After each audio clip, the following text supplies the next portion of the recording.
All right, I had just one more Walmart call before Christmas.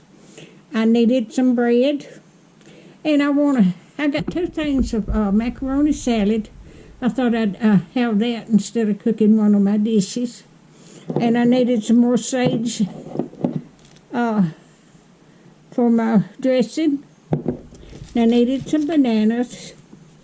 And I got a can of cranberry sauce. I didn't want to get my mixer out, so. And then I ordered a half a gallon of butterpecan ice cream, and this is what they substituted, which is fine. That'll be enough for the ones that's here. So I wanted to, and I got some grapes. I needed some vegetable oil, and I needed some more orange juice. I'm just about out. So if you like my videos, just like, share, and subscribe, and hit that little bell when you want to be notified when I got another video coming out. And thank y'all so much for watching. Merry Christmas, everyone. Be blessed.